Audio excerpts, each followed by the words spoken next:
Hello, Professor. As you may already know, I am Miguel Diaz, and this is my Ethics 132 final on what I have learned through this course and how I have applied and how I will apply it in my future. So, first of all, course concepts. We have three course concepts that I want to look into, and the first one that I really thought was very interesting was the want self versus the should self. And it asks a lot of questions. So the main question that I want to address is what do you do in a pressure situation? And people want to say that they will do one thing or another thing, but when it gets to that situation, they don't do that one thing that they should have done. And people end up succumbing to what they want to do instead of what they should have done. And the second course concept that I found very interesting in the course was the importance of a good ethical climate. So just looking at a lot of these examples and heading into this class, I did not know about Enron. I was unaware of Theranos and Elizabeth Holmes. And these are all bad examples of ethical climate or of a work climate of something of that nature. And having a good ethical climate is very important.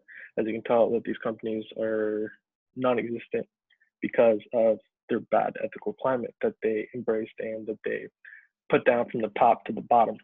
So third of all is the whistleblowing and its duality. And whistleblowing is something that should be done. It's something to expose the fraudulent activities within the company. And there's a lot of factors that there's a lot that factors into whistleblowing, and it is protected by law. But at the same time, people don't do it because they're afraid of losing their jobs, or they don't want to face the repercussions of, say, for example, in Theranos, they were getting followed, they were getting watched, they were getting essentially threatened by getting sued, per se. So it's just a very tough mix. And first, what have I achieved for in terms of objectives in this class is, given the right circumstances, anyone can make immoral or unethical choices. And this ties to the want self versus the should self. And it raises questions because given the right circumstance, anyone can do anything. It's just more of situational awareness and knowing what's going on around you and how you are going to approach a situation. The second objective that I want to express on what I've learned in this class is recognize an ethical dilemma in the professional environment. And just as I was saying, these are all tied to my previous course concepts, by the way. Bad ethical climate makes this very much harder to recognize an ethical dilemma because sometimes it starts from the top and spreads and disseminates down towards the regular workers. And there's always going to be a gray line from right versus wrong. It totally depends on the company. It totally depends on the climate that they've set for the company. So this is an ethical dilemma, and this is where you as a person has to decide what to do. And third, learning objectives that I have learned through this course, and these are all learning objectives from the syllabus, by the way. I just grabbed and applied them to what I have learned in terms of the course concepts. Whistleblowing is not straightforward, and the objective is analyze the consequences of decision making and options presented. And this ties to the whistleblowing course concept that I was talking about. And whistleblowing is not straightforward. There's a large gray line. There's circumstances. The class activity that we did the other day regarding you have a new job and you're looking forward to it, but then you see that there are some discrepancies and you don't want to get fired. There's student loans, you have a kid, you have loans, you have mortgages. There's a lot of factors into it. It's not very black and white. There's a gray line. There's a lot of what ifs, but, etc. So learning lessons that I have taken away from this course is I have stayed in the same rationality side from my ELI, and it has really not budged. And in the bottom right corner, as you can see, that is my ELI from the beginning of the semester. It is towards rationality, and it doesn't really lean towards relationship or responsibilities, but it slightly leans more towards relationships. And so my values and morals have remained strongly intact, and I don't think that's something that will move or change per se unless there's a super life changing event. Um, another learning lesson is people are bound by law and by personal ethics. This is true. Most people follow the law for the most part. Um, and then personal ethics, people are bound by personal ethics, but it also depends on the situational awareness I was talking about earlier, and that can be decider. It totally depends on what situation you're put into, and it's almost like the motivated blindness concept of should you do this, should you do that, am I breaking something by doing this? Is this the right thing to do? And that can all be deciders on how to go about and make decisions. And I employ professional judgment subconsciously, and I think that is a good thing, especially for an accountant. You want to have that professional judgment, and if it comes subconsciously to me, I think that is a good thing, to where I am not necessarily following blindly, but I don't want to agree with everything. I just want to look at all sides before making a decision. Next, my next point is, who is this man? This is Leonardo DiCaprio, but more specifically in his role of Jordan Belfort in The Wolf of Wall Street. And he committed a lot of crimes,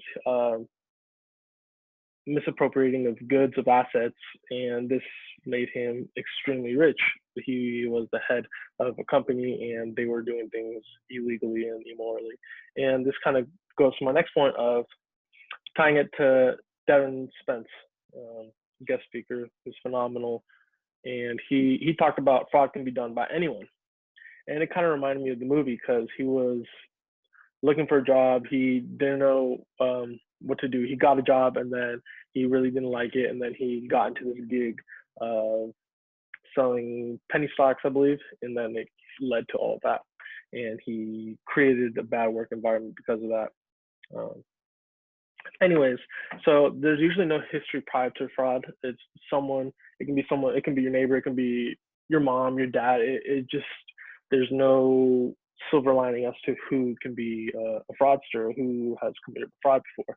And an important or interesting fact that I gathered from Devin was 86% of all frauds are misappropriation of assets. And then that's the least costly of the fraud types. And then the most costly is financial statement fraud, but it's very, very, very rare, but it can happen. And then for my career, and what I will take forward with me, is I will always exercise professional judgment no matter what the situation is. I think it's important to listen to both sides, and then also to not give necessarily leeway to any side, or give some sort of preference, but to just look at things from a third person's perspective per se. And this does not translate to not trusting others. And this is more or less to just look at things from all sides. It is to not be biased, or you don't want to do that as an auditor. You don't want to lose your auditor independence, your professional judgment. That all still has to remain intact. And then the third point for what I want to carry forward with my career and what I've learned is you cannot become complacent.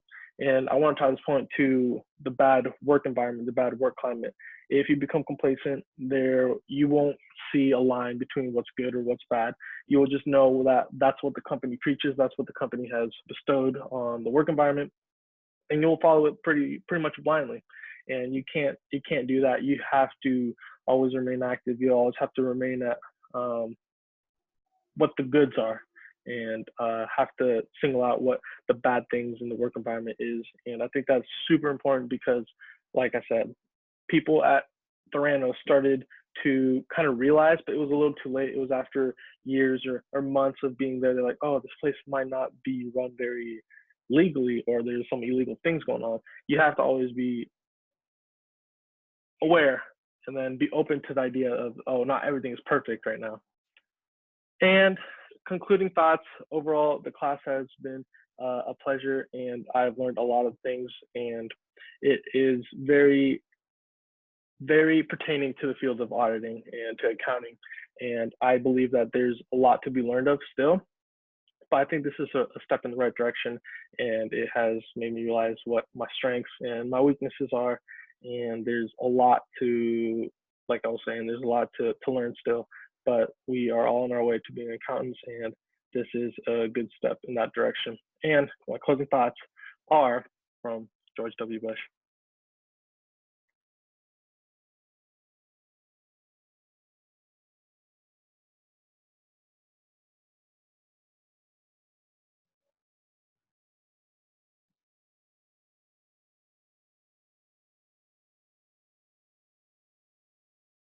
And that was essentially pertaining to auditors. They have to catch mistakes, and if there's a glaring mistake, there's something that's just kind of out there, you have to call it out. You have to look into it. You can't be complacent. You can't just look at the facts and be like, oh, that might be wrong, that maybe, and ignore it. But as an auditor, it is almost your duty to look at things fairly and look at things with a professional judgment, with auditor independence. And as George W. Bush was saying, you can't be fooled the second time. You have to take advantage of all these opportunities and be the best auditor that you can.